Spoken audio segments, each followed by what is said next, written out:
Hello, welcome to another episode of Truth and Myths. And today's topic, we are still continuing on is blood money real? Is blood money real? The previous episode, we were discussing about the situation where people work very hard in Nigeria, and when they work hard, they are not really making ends meet, and then suddenly, because probably they put one or two things in place that they've not really done before, and then they start making it big, and then the people now start saying, that man or that woman is into money ritual. So I'm asking, is money ritual real? Is blood money real? Can someone make money, or can someone become rich suddenly because he's involved in money ritual, or is involved in money or in blood money? Is it possible? Can you, go to probably a native doctor, as they say, and then he tells you some rituals to perform, and you give him some money, he now performs the ritual for you, or you bring necessary things to make the sacrifice, and he now does it for you. Then you now go back to your house, you open your wardrobe, you see loads and loads of money in your wardrobe. Is it possible to have printed naira, printed dollars in mint in your wardrobe or in your bag when you do what they call so-called money ritual? Is that possible? And I asked folks to give him their inputs the other time, and I've been receiving some inputs, I've been receiving some suggestions. I need more suggestions, I need more inputs. Let's argue this thing out. This thing has become a bane to social development in Nigeria. People don't just believe they can work hard and make money. People don't believe in strategies.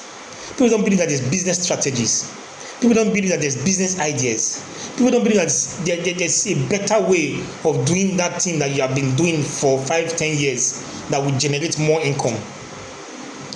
Everybody just assumes that the only way out is to go to one lectured native doctor who is himself a poor man. If he knew the road, if he knew how to make himself rich, or how to make others rich, he would have concentrated on himself first. He would have made himself rich first before making others rich. Is it possible? Is there anything like hard work in Nigeria? Is there anything like hard work?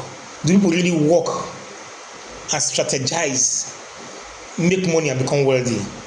Or do they solely depend on money rituals? These are the things we need to discuss. We need a mindset orientation in Nigeria. We need a mindset orientation.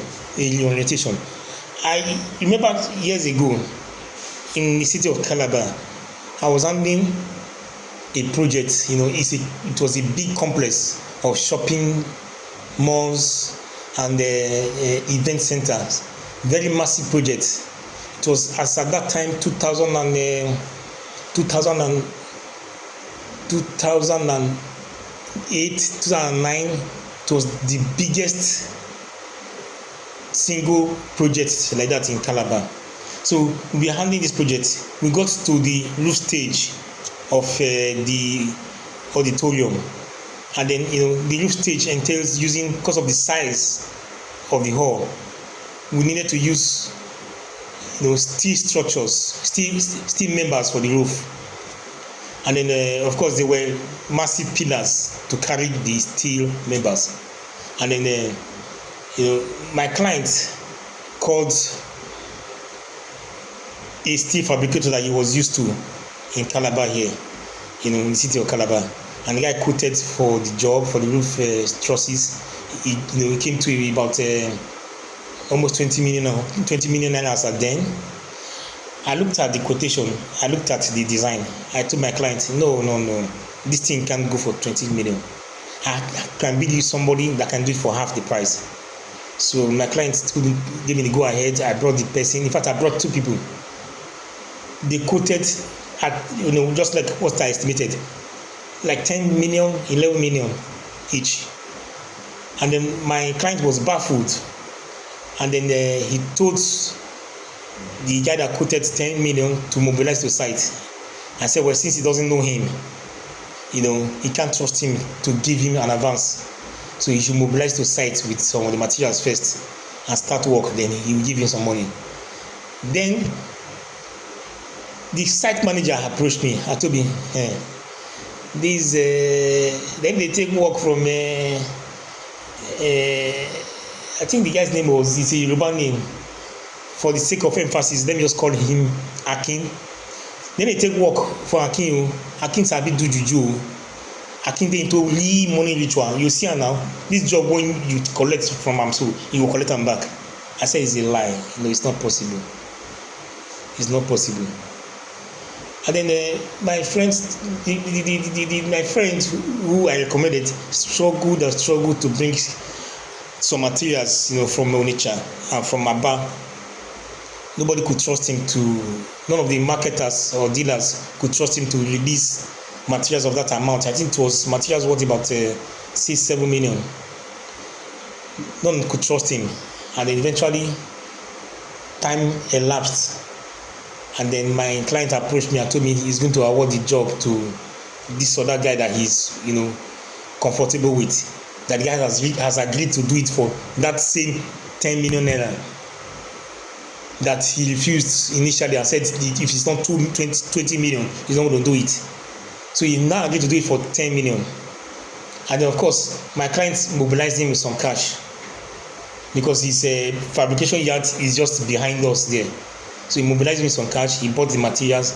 And then, one thing I noticed about this guy, when he finally brought the roof trusses to the site, and he started mounting them, I recognized his skills on the job. He was a very skillful person. He was an expert in his job. He knows the job very well, from the way he was, erecting his steel trusses, doing his welding work and everything, climbing the roof and everything. I could see that this guy is skillful. I could see that he knows his job. And then, of course, the site manager came to me and said, I not tell you, didn't I tell you? I told you that this guy is into money ritual. He will get this job. Then I looked at it critically. I said, no. Even if this Mr. Akin is into what they call ritual, it is not the ritual that gave him the job. It is his skills, customer satisfaction within the Calabar environment that gave him that job. He has done so many steel work in an industrial estate in Calabar.